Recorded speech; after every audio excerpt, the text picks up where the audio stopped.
ಸಂದೇಶ ಬಂದು ಬಾಗೇಪಲ್ಲಿ ತಾಲೂಕು ಆಫೀಸ್ ತರ ಇವತ್ತು ನಮ್ಮ ಬಾಗೇಪಲ್ಲಿ ವಿಧಾನಸಭಾ ಕ್ಷೇತ್ರದ ಏನೋ ಹಗರಣ ಆಗಿಬಿಟ್ಟಿದೆ ಅಂತ ಹೇಳ್ಬಿಟ್ಟು ಬಂದು ಮಾತನಾಡಿದ್ದಾರೆ.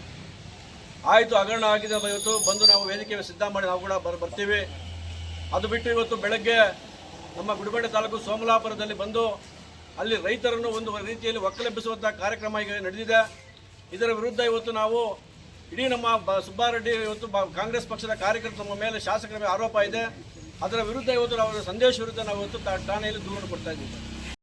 ಅವ್ರ ಮೇಲೆ ಇಲ್ಲಿನ ವಿರೋಧ ಪಕ್ಷಗಳು ಹಿಂಬಾಗಿಲಿನಿಂದ ಒಂದು ಕುತಂತ್ರ ರಾಜಕಾರಣವನ್ನು ಈ ಕ್ಷೇತ್ರದಲ್ಲಿ ಮಾಡ್ತಾ ಇದ್ದಾರೆ. ಮಾನ್ಯ ಶಾಸಕರ ಒಂದು ಜನಪ್ರೀತಿಯನ್ನ ಸಹಿಸದೆ ಅವ್ರಿಗೆ ಏನಾದರೂ ಮಾಡಿ ಅವರ ಒಂದು ಘನತೆಗೆ ಗೌರವಕ್ಕೆ ಚ್ಯುತಿ ಮಾಡಬೇಕು ಅಂತೇಳಿ ಇನ್ನು ಮುಂದಿನ ದಿವಸಗಳಲ್ಲಿ ಇದೇ ರೀತಿ ಏನಾದರೂ ಸುಬ್ಬಾರೆಡ್ಡಿ ಅವರು ಮುಂದುವರೆದ್ರೆ ನಮ್ಮ ರಾಜಕೀಯ ಭವಿಷ್ಯ ಕತ್ತಲೆಗೆ ಹೋಗುತ್ತೆ ಅಂತೇಳಿ ತಿಳ್ಕೊಂಡಿರೋ ವಿರೋಧ ಪಕ್ಷಗಳು ಇವತ್ತು ಕೆಲವು ದಲಿತ ಮುಖಂಡರುಗಳನ್ನು ಈ ಕ್ಷೇತ್ರದ ಜನರ ಬಗ್ಗೆ, ಈ ಕ್ಷೇತ್ರದ ಸಾಮಾಜಿಕ ಸ್ಥಿತಿಗತಿಗಳ ಬಗ್ಗೆ, ಈ ಕ್ಷೇತ್ರದ ಆರ್ಥಿಕ ಸ್ಥಿತಿಗತಿಗಳ ಬಗ್ಗೆ ಕನಿಷ್ಠ ತಿಳುವಳಿಕೆ ಇಲ್ಲದಂತಹ, ಕನಿಷ್ಠ ನೋಡದೇ ಇರುವಂಥ, ಈ ಜನರನ್ನು ಯಾವತ್ತೂ ನೋಡದೇ ಇರುವಂಥ ಕೆಲವರು ಬೇರೆ ದೂರದ ಜಿಲ್ಲೆಗಳಿಂದ ಬಂದು ಇಲ್ಲಿ ಇಲ್ಲ ಸಲ್ಲದ ಆರೋಪಗಳನ್ನು ಮಾನ್ಯ ಶಾಸಕರಾದ ಸುಬ್ಬಾರೆಡ್ಡಿ ಅಣ್ಣವ್ರ ಮೇಲೆ ಮಾಡ್ತಿದ್ದಾರೆ. ಇಲ್ಲಿ ಹೇಳಿ ಕೇಳಿ ಗೊತ್ತಿರಬೇಕು ಇವ್ರಿಗೆ, ಪಾಪ ಎಲ್ಲೋ ಇಂದ ಬಂದು ನಾವು ಹೋರಾಟ ಮಾಡ್ತೀವಿ, ಅದು ಮಾಡ್ತೀವಿ, ಇದು ಮಾಡ್ತೀವಿ ಅಂತ ಹೇಳ್ತಾ ಇರೋಂಥವ್ರಿಗೆ ನಾವು ಇಲ್ಲಿ ಒಂದು ಎಚ್ಚರಿಕೆಯನ್ನು ಕೊಡ್ತಾ ಇದ್ದೀವಿ. ಬಾಗೇಪಲ್ಲಿ ವಿಧಾನಸಭಾ ಕ್ಷೇತ್ರ ಯಾವತ್ತೂ ಕೂಡ ಹೋರಾಟಗಳ ಬೀಳಿದು. ಇಲ್ಲಿ ದಲಿತ ಚಳವಳಿನೂ ಹುಟ್ಟಿದೆ, ಎಡ ಚಳವಳಿನೂ ಹುಟ್ಟಿದೆ. ಹಲವಾರು ಹೋರಾಟಗಳಿಗೆ ಇಲ್ಲಿನ ಜನ ಒದ್ದುಕೊಂಡಿದ್ದಾರೆ. ಇವನು ಯಾವನೋ ಎಲ್ಲಿಂದನೋ ಬಂದು ಇಲ್ಲೇನೋ ಅನ್ಯಾಯ ಹೋಗ್ತಾ ಇದೆ, ಇಲ್ಲಿ ಇನ್ನೇನೋ ನಡೆದೋಗ್ತಾ ಇದೆ ಅಂತೇಳಿ ಜನರನ್ನ ದಿಕ್ಕು ತಪ್ಪಿಸುವಂತ ಅವಶ್ಯಕತೆ ಇಲ್ಲ. ಇಲ್ಲಿನ ಜನರು ಸಾಮಾಜಿಕವಾಗಿ ಪ್ರಜ್ಞಾವಂತರಿದ್ದಾರೆ.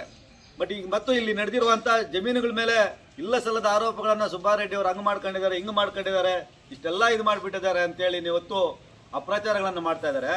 ಅದಕ್ಕೆ ಇವತ್ತು ಕೂಡ ಒಂದು ಸಾಕ್ಷಿ ಕೂಡ ಅವ್ರ ಹತ್ರ ಇಲ್ಲ. ಅವ್ರ ಹೆಸರಲ್ಲಿ ಕೂಡ ಅವ್ರು ಎತ್ತಿರುವಂತಹ ಗುಡಿಬಂಡೆ ತಾಲೂಕಿನ ಸೋಮಲಾಪುರ ಜಮೀನಿನ ಬಗ್ಗೆ ವಿಷಯದಲ್ಲಿಯೂ ಕೂಡ ಅವ್ರ ಹೆಸರಲ್ಲಿ 1 ಎಕರೆನೂ ಇಲ್ಲ.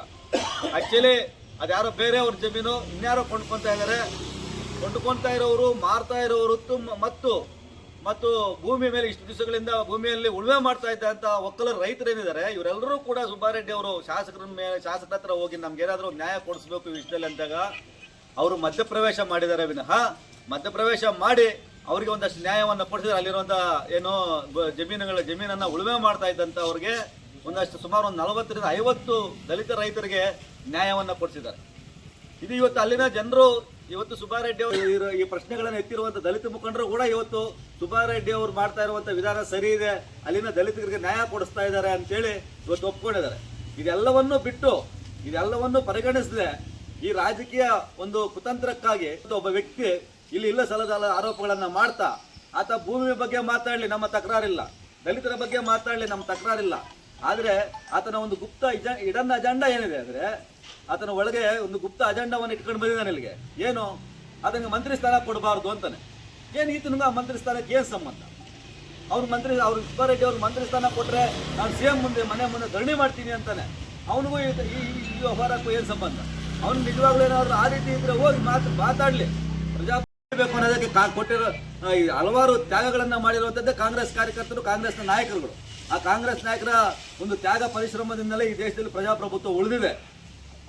ಆ ರೀತಿಯ ಒಂದು ಪ್ರಜಾಪ್ರಭುತ್ವವನ್ನು ನಾವೇನಾದರೂ ಮಾತಾಡಬಹುದು ಅನ್ನುವಂಥ ಹಕ್ಕನ್ನು ನೀನು ಸಂಪಾದಿಸ್ಕೊಂಡು ಬಂದು ಒಬ್ಬ ಜನರಿಂದ ಆಯ್ಕೆ ಆಗಿರುವಂಥ ಜನಪ್ರತಿನಿಧಿಯನ್ನ ಈ ರೀತಿ ಸಮಾಜದಲ್ಲಿ ತೇಜೋವಧ ಮಾಡುವಂಥದ್ದು ಇದೆಯಲ್ಲ, ಇದೊಂದು ಕಾನೂನು ವಿರೋಧಿ ಚಟುವಟಿಕೆ ಅಂತೇಳಿ ನಾವು ಇವತ್ತು ಪೊಲೀಸರನ್ನ ಒತ್ತಾಯಿಸ್ತಾ ಇದ್ದೀವಿ. ಅಂತಹ ಕೆಲವರು ಕುತಂತ್ರಿಗಳು ಮಾಡ್ತಾ ಇರೋರನ್ನ, ಕೆಲವು ಕುತಂತ್ರಿಗಳ ಮೇಲೆ ಕಾನೂನು ರೀತಿಯ ಕ್ರಮ ಕೈಗೊಂಡು ನ್ಯಾಯ ದೊರಕಿಸಿಕೊಡಬೇಕು ಅಂತೇಳಿ ಮತ್ತು ನಮ್ಮ ಕ್ಷೇತ್ರದ ಜನ ಇವತ್ತು ತುಂಬಾ ನೊಂದುತ್ತಾ ಇದ್ದಾರೆ. ಸಂಬಂಧ ಇಲ್ಲದ ಸುಬ್ಬಾರೆಡ್ಡಿ ಅವರನ್ನು ಅವಮಾನ ಮಾಡ್ತಾ ಇರೋದಕ್ಕೆ ತುಂಬಾ ನೊಂದಿದ್ದಾರೆ. ಇದಕ್ಕೆ ನ್ಯಾಯ ಕೊಡಿಸಬೇಕು ಅಂತೇಳಿ ಈ ಸಂದರ್ಭದಲ್ಲಿ ನಾವು ಪೊಲೀಸ್ ಇಲಾಖೆಯನ್ನು ಒತ್ತಾಯಿಸ್ತಾ ಇದ್ದೀವಿ. ಕೋಲಾರ, ನಮ್ಮ ತಾಲೂಕು ಕೋಲಾರಗೂ ಏನು ಸಂಬಂಧ? ನಮ್ಮ ತಾಲೂಕಲ್ಲಿ ಏನು ನಡೀತಾ ಇದೆ ನಮ್ಗೆ ಗೊತ್ತಾಗಬೇಕು. ಏನಾದರೂ ಹೋರಾಟ ಮಾಡಬೇಕಾದ್ರೆ ನಾವು ಮಾಡಬೇಕು.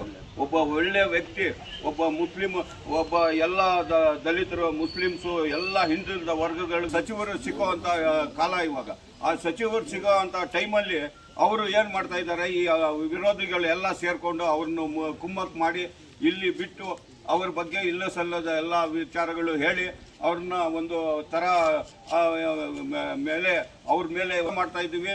ನಾವು ಇವತ್ತು ಇಲ್ಲಿ ಊರಿನ ಇದು ಫಸ್ಟು ಬಂದಿದ್ದೀವಿ ಪೊಲೀಸ್ ಸ್ಟೇಷನ್ ಹತ್ರ. ನಮ್ಮ ಪೊಲೀಸ್ ಸ್ಟೇಷನ್ ಮುಖಾಂತರ ನಮಗೆ ನ್ಯಾಯ ದೊರಕಿಸ್ಕೊಡಿ. ಯಾರೋ ಸಂಬಂಧವಿಲ್ಲದ ವ್ಯಕ್ತಿ ಈ ಕ್ಷೇತ್ರಕ್ಕೆ ಸಂದೇಶ್ ಎನ್ನುವನು ತಮ್ಮ ಬಾಯಿಗೆ ಬಂದಂಗೆ ಮಾತಾಡಿ ಇಲ್ಲ ಸಲ್ಲದ ಏನೂ ವಿಚಾರಗಳು ಕೂಡ ತಿಳಿಯದೇ ಇರುವಂಥ ವ್ಯಕ್ತಿ ಥರ ಮಾತಾಡಿದ್ದಾರೆ. ಅದರಿಂದ ನಾವೆಲ್ಲ ಕಾಂಗ್ರೆಸ್ ಕಾರ್ಯಕರ್ತರು ಸುಬ್ಬಾರೆಡ್ಡಿ ಅಭಿಮಾನಿಗಳು ಬಹಳ ನೊಂದಿದ್ದೀವಿ. ಏನು ಅವನ ಆರೋಪ ಮಾಡ್ತಾ ಇದ್ದಾನೋ ಆ ಆರೋಪಕ್ಕೂ ಸತ್ಯಕ್ಕೂ ಬಹಳಷ್ಟು ವ್ಯತ್ಯಾಸವಿದೆ. ಸುಮ್ಮನೆ ಪಬ್ಲಿಸಿಟಿಗಾಗಿ ಮೀಡಿಯಾಗಾಗಿ ಯಾರೋ ಮಾತುಗಳು ಕೇಳ್ಕೊಂಡು ಬಂದು ಈ ಬಾಗೇಪಲ್ಲಿ ಜನತೆಯ ಒಂದು ನೋವನ್ನು ತಂದುಕೊಟ್ಟಿದ್ದಾರೆ. ಅಲ್ಲಿಂದ ಒಂದು ಜನಮನ್ನಣೆ ಗಳಿಸಿ ಈಗಾಗಲೇ ಒಬ್ಬ ನಿಷ್ಠಾವಂತ ಒಬ್ಬ ಶಾಸಕರಿಗೆ ನಮಗೆ ಒಂದು ಸಚಿವ ಸ್ಥಾನ ಸಿಗುವ ಸಂದರ್ಭದಲ್ಲಿ ಬೇಕಾಗಿಯೇ ಈಗ ಒಂದು ಇಂಥ ಸಂದರ್ಭದಲ್ಲಿ ಅದೊಂದು ಆರೋಪ ಮಾಡಿರೋದು ಇದು ಸತ್ಯಕ್ಕೆ ದೂರವಾದ ವಿಚಾರವಾಗಿದ್ದರಿಂದ ಈಗ ಒಂದು ವಾರದಿಂದ ಸಂದೇಶ ಅಂತ ಒಬ್ಬ ನಾನು ಚಳವಳಿಗಾರರು, ನಾನು ದಲಿತರಿಗೆ ಉದ್ಧಾರ ಮಾಡ್ತೀನಿ ಅಂತ ಬಾಗೇಪಲ್ಲಿಗೆ ಬಂದುಬಿಟ್ಟು ಅದು ಬೇರೆ ರೀತಿಯಲ್ಲಿ ಬಂದು ಈಗ ಶಾಸಕರು ಯಾವಾಗ ಮಿನಿಸ್ಟರ್ ಆಗ್ತಾರೆ ಅಂತ ಅವ್ರಿಗೆ ಗೊತ್ತಾಯಿತು, ಅವ್ರಿಗೆ ಹಿಂಬಾಲಕರನ್ನು ಕಳಿಸಿ ಇವರು ತೇಜೋವಧ ಮಾಡಿರೋದು ಇದು ನಾವು ಖಂಡಿಸ್ತಾ ಇದ್ವಿ. ದಯವಿಟ್ಟು ಸಂದೇಶ್ ಅವರೇ ನೀವು ಇವತ್ತು ಸೋಮಲಾಪುರಕ್ಕೆ ಬಂದಿದ್ದೀರಾ. ಒಂದು ಕುಂಟೆ ಅಲ್ಲ, ಒಂದು ಅರ್ಧ ಅಡಿ ನೀನು ತೋರಿಸಿದ್ರೆ ನಾವು ಸಂಘಕ್ಕೆ ರಾಜೀನಾಮೆ ಕೊಡೋಕ್ಕೆ ರೆಡಿಯಾಗಿದ್ದೀವಿ. ನಮ್ಮ ಶಾಸಕರು ರಾಜೀನಾಮೆ ಕೊಡೋಕ್ಕೆ ರೆಡಿಯಾಗಿದ್ದಾರೆ. ನೀವು ಬನ್ನಿ, 4ನೇ ತಾರೀಕೇನು ಗುಡಿಬಂಡೆಗೆ ಬರ್ತೀರಾ ಅಂತ ಹೇಳಿದಾರಲ್ಲ, ಬನ್ನಿ. ನಾವು ಅಲ್ಲಿ ಏನು ಅಲ್ಲಿ ನಿಜಾಂಶ ತಿಳ್ಕೊಂಡು ನೀವು ಮಾತಾಡಬೇಕಾಗಿತ್ತು. ದಯವಿಟ್ಟು ನೀವು ಆಂಧ್ರ ಸ್ಟೈಲಲ್ಲಿ ನೀವು ಬೇರೆ ಥರ ಮಾತಾಡೋದು, 100 ರೂಪಾಯಿ ದುಡ್ಡು ಕಾಲಪ್ಪ, ದುಡ್ಡು ದಡ್ಡಿಗೆ ಉಂಟೆ ದಲಿತಲು తీసుకుని ಕಳ್ಕೊಂಡೈపోతాರು ಅಂತ ಹೇಳೋದು ಇದೆಲ್ಲ ತಪ್ಪು. ಇದೆಲ್ಲ ಮಾಡಿರೋದು ನೀವು ಕಾನೂನು ಬಾಹಿರವಾಗಿದೆ. ನೀವು ದಯವಿಟ್ಟು ನೀವು ಈ ಥರನೇ ಮಾಡ್ತಾ ಇದ್ರೆ ಆಯ್ತಪ್ಪ, ನೀನು ದಲಿತರು ಉದ್ಧಾರ ಮಾಡಿದೆಯಲ್ಲ, ನೀನು 3 ವರ್ಷದಿಂದ 4 ವರ್ಷದಿಂದ ನೀನು ಸಂಘ ಕಟ್ಕೊಂಡು ಬಂದಿದ್ದೀಯ. ನಮ್ಮನ್ನು ಸುಮಾರು ಅದು ಕೋಲಾರ ಡಿಸ್ಟಿಕಲ್ಲೇ ಕನ್ವೀನರ್ ಆಗಿದ್ರು, ಸ್ಟೇಟ್ ಸ್ಟೂಡೆಂಟ್ ಲೀಡರ್ ಆಗಿದ್ದರು. ನಾವೆಲ್ಲಿ ಆಸ್ತಿ ಮಾಡಿಲ್ಲ. ಗಡ್ ವೆಂಕಟೇಶ್ ಅಂತಿದ್ದಾರೆ, ತಿಳ್ಕೊಳ್ರಿ. ಕೋಲಾರದಲ್ಲೇ, ಚಿಂತಾಮಣದಲ್ಲೇ ಮುನಿಸ್ವಾಮಿದಾರ ತಿಳ್ಕೊಳ್ರಿ. ಅವ್ರಿಗೆ ಇವ್ರಿಗೂ ಕಾರ್ ಇಲ್ಲ. ಅವ್ರಿಗೆ ನಿಮ್ಗೆ ಹೆಂಗೆ ಬಂತಪ್ಪ ಕಾರ್? ಹೆಂಗೆ ಬಂತು? 3 ಕೋಟಿ ಬಿಲ್ಡಿಂಗ್ ಹೆಂಗೆ ಬಂತು? ಯಾವ ಥರ ಬಂತು? ಯಾರು ಕೊಟ್ರು ನಿಮಗೆ? ನೀನು ಹುಟ್ಟಿದಾಗಿನಿಂದ ಶ್ರೀಮಂತರಾಗಿ ಬಂದಿಲ್ಲ. ಈ ಥರ ಬೇರೆ ಕಡೆ ಹೋಗೋದು, ನೀವು ಬ್ಯಾಕ್ ಮೇಲ್ ಮಾಡೋದು, ದುಡ್ಡು ಮಾಡೋದು, ಇದು ಬಿಟ್ಟರೆ ಬೇರೆದು ಏನೂ ಇಲ್ಲ. ನೀವು ಯಾವ ದಲ್ತರಿಗೂ ನೀವು ಒಂದು ಈ ಕುಂಟು ಜಮೀನು ಕೊಡಿಸಿಲ್ಲ.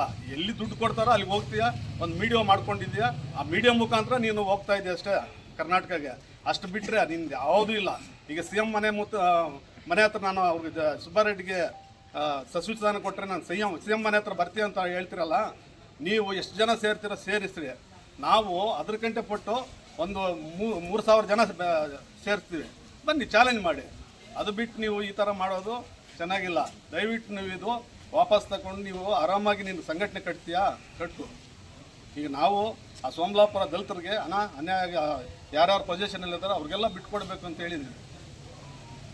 ಈಗ 1 ಕುಂಟೆ ಜಮೀನು ಸುಬ್ಬಾರೆಡ್ಡಿಯನ್ನು ಕಬಳಿಕೆ ಮಾಡಿಲ್ಲ. ನೀವು ಸುಮ್ಮನೆ ಈ ಪೇಪರು ಮೀಡಿಯಾವರು ಒಂದು ರೀತಿ ಇದು ಮಾಡಿದ್ರು. ಎಲ್ಲರೂ ಹಂಗಿಲ್ಲ. ನೀವು ಅದನ್ನು ನೋಡಿಕೊಂಡು ಬಂದುಬಿಟ್ಟು ನೀವು ಇಲ್ಲಿ ಸುಬ್ಬಾರೆಡ್ಡಿ ಸಚಿವರಾಗ್ತಾರೆ ಅಂತ ನಿಮಗೆ ಅದೇ ನೀವು ಸಾಕ್ಷಿ ಇಟ್ಕೊಂಡು ಯಾರೋ ದುಡ್ಡು ಕೊಡ್ತಾರೆ ಅಂತ ಬಂದುಬಿಟ್ಟಿರೋ ತಪ್ಪ. ನೀನು ಏನೂ ಇಲ್ಲಿ ಮಾಡೋಕ್ಕಾಗಲ್ಲ. ದಯವಿಟ್ಟು ನೀವು ಇದನ್ನು ಅರ್ಥ ಮಾಡಿಕೊಂಡು ನೀವು ಚಾಲೆಂಜ್ ಬಂದರೆ ಬನ್ನಿ, ಒಂದು ಕಡೆ ಸೇರೋಣ. ಈಗ ಸುಬ್ಬಾರೆಡ್ಡಿದೆ ಏನನ್ನ ಆಸ್ತಿ ಸಿಕ್ಕಿದ್ರೆ ನೀವು ಚಾಲೆಂಜ್ ಮಾಡೋದು. ಸುಮ್ಮನೆ ಇದೆಲ್ಲ ಮಾಡೋದು ತಪ್ಪು ಅಂತ ದಲಿತ ಸಂಘ ಅಂತ ನಾನು ಹೇಳ್ತಾ ಇದ್ದೀನಿ. ಏನು ಅಂತಂದರೆ, ಇಡೀ ಬಾಗೇಪಲ್ಲಿ ಕ್ಷೇತ್ರದಲ್ಲಿ ಮಾನ್ಯ ಸುಬ್ಬಾರೆಡ್ಡಿ ಅಣ್ಣನವರ ಶಾಸಕರಾಗಿದ್ದ ಒಂದು 15 ವರ್ಷಗಳಿಂದ ಎಲ್ಲಾದರೂ ಆಗಲಿ ಒಂದೇ ಒಂದು ದಲಿತ ಕುಟುಂಬದ ಜಮೀನನ್ನು ಬರೆಸ್ಕೊಂಡಿರ್ತಕ್ಕಂಥದ್ದು ಅಥವಾ ದಲಿತರ ಮೇಲೆ ದೌರ್ಜನ್ಯ ಮಾಡಿರ್ತಕ್ಕಂಥದ್ದು ಏನಾದರೂ ನಿನ್ನ ಹತ್ರ ಆಧಾರಗಳಿದ್ದರೆ ಆಧಾರಗಳ ಸಮೇತವಾಗಿ ಗಂಡಸಾಗಿ ಬಂದು ಇಲ್ಲಿ ನಿಂತುಕೋ ನಮ್ಮ ಗುಡಿಬಂಡೆಯಲ್ಲಿ ಇದು ನಿನಗೆ ನಾನು ಕೊಡ್ತಾ ಇರ್ತಕ್ಕಂಥ ವಾರ್ನಿಂಗು. ಯಾಕಂತಂದರೆ ದಲಿತ ಪರವಾಗಿ ಕೆಲಸ ಮಾಡ್ತಾ ಇರ್ತಕ್ಕಂಥ ಶಾಸಕರನ್ನು ಅವರ ಗೌರವಕ್ಕೆ ತೇಜೋವಧೆ ಬರ್ತಕ್ಕಂಥ ಮಾತುಗಳನ್ನು ನೀನು ಆಡಿದ್ದೀಯ. ಆದ್ದರಿಂದ ಸುಬ್ಬಾರೆಡ್ಡಿ ಅಣ್ಣನವರ ಅಭಿಮಾನಿಗಳು, ಕಾಂಗ್ರೆಸ್ ಪಕ್ಷದವರು, ದಲಿತ ಮುಖಂಡರು ಯಾರೂ ನಿನ್ನನ್ನು ಸುಮ್ಮನೆ ಬಿಡೋಕ್ಕೆ ಇಲ್ಲಿ ತಯಾರಿಲ್ಲ. ನಿನ್ನ ಒಂದು ತೇಜೋವಧ ಮಾತುಗಳ ಹಿಂದೆ ಒಂದು ನಮಗೆ ಗೊತ್ತಾಯಿತು, ಹಿಂದೆ ನಿನ್ನನ್ನು ಪುಸಲಾಯಿಸಿ ಏನೋ ಸ್ವಲ್ಪ ಎಲ್ಲ ಬಳಸ್ಕೊಂಡು ನೀನು ಏನಪ್ಪ ಇಲ್ಲಿಗೆ ಬಂದು ಸ್ಥಳ ನೋಡ್ದೇನೆ ನಿನ್ನ ಇಷ್ಟ ಬಂದಂಗೆ ಹಿಂದ್ಗಡೆಯಿಂದ ನೀನು ಸಪೋರ್ಟ್ ಮಾಡಿರೋರು ಮಾತನ್ನು ನೀನು ಹೇಳಿದೆ. ಏನು ಸುಬ್ಬಾರೆಡ್ಡಿನವರು ತಪ್ಪು ಮಾಡಿದ್ದಾರೆ ಅನ್ನೋದಲ್ಲ ಇಲ್ಲಿ ನಿನ್ನ ಮಾತು.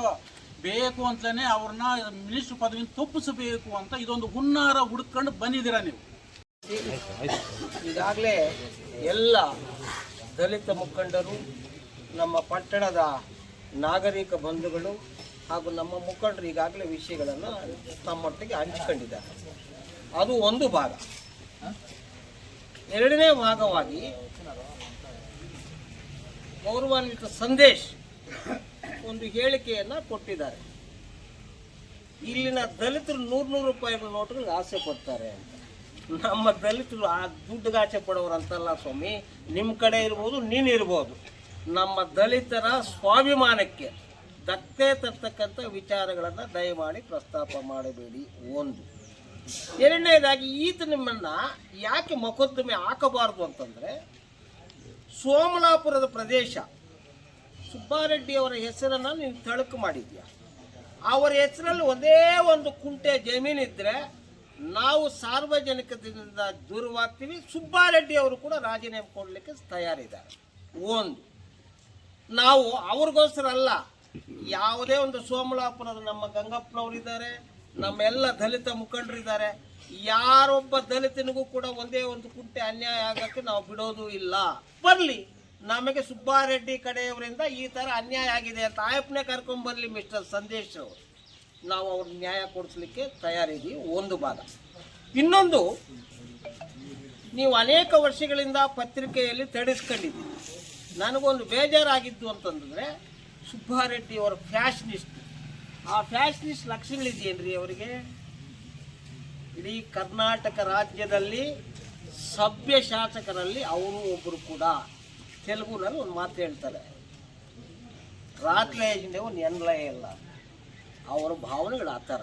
ಫ್ಯಾಷನಿಸ್ಟು ಅಂತಂದರೆ ಅದು ಏನು? ಆ ಪತ್ರಿಕೆಗಳು ನೋಡಿದೆ, ಓ ಆಸ್ಟ್ರೇಲಿಯಲ್ ಸಿ ಎಂ ಮನೆ ಮುಂದೆ ನಿಂತು ನ್ಯಾಯ ಕೊಡಿಸಿದೆ.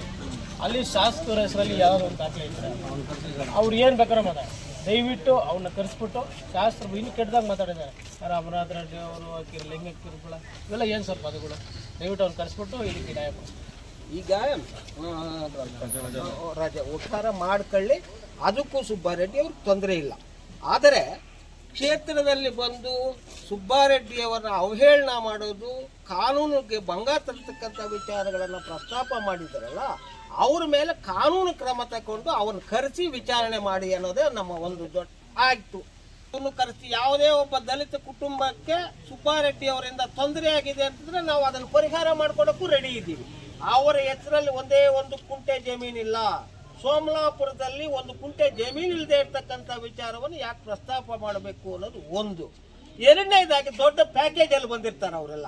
ಈಗ ಒಳ್ಳೆಯ ಸಂಪುಟ ಪುನರ್ರಚನೆ ಸಮಯ, ಅವ್ರ ಮಂತ್ರಿ ಸ್ಥಾನ ತಪ್ಪಿಸಬೇಕು, ಬಾಗೇಪಲ್ಲಿ ಜನಕ್ಕೆ ಅನ್ಯಾಯ ಮಾಡಬೇಕು ಅನ್ನೋಂಥದ್ದು. ಇಲ್ಲಿ ಬಹುಕೇತವಾದ ಮುತ್ತುರಾಜ್ ಅವರು ಎಲ್ಲ ದಲಿತ ನಮ್ಮ ಕುಟುಂಬಗಳಿಂದ, ದಲಿತ ಫಲಾನುಭವಿಗಳಿಂದ ಬಂದಿರ್ತಕ್ಕಂಥ ಜನ. ನಮ್ಮ ಒತ್ತಾಯ ಇಷ್ಟೇ, ಏನು ಈ ಭಾರತ ದೇಶದ ಸಂವಿಧಾನದಲ್ಲಿ ಒಬ್ಬ ಚುನಾಯಿತ ಸದಸ್ಯನಿಗೆ 224 ಜನರ ಶಾಸಕರ ಕರ್ತವ್ಯ ಅಂತಂದರೆ ಈ ರಾಜ್ಯದ ಕಾನೂನನ್ನು ಕಾಪಾಡ್ತಕ್ಕಂಥದ್ದು. ಅಂತಹ ಒಬ್ಬ ಚುನಾಯಿತ ಸದಸ್ಯನಿಗೆ ಚ್ಯುತಿಯಾಗಿದೆ.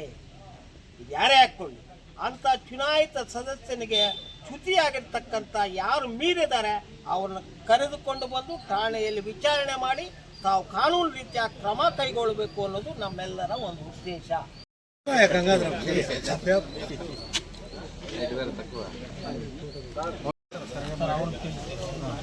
ಸರ್, ಅದಲ್ಲ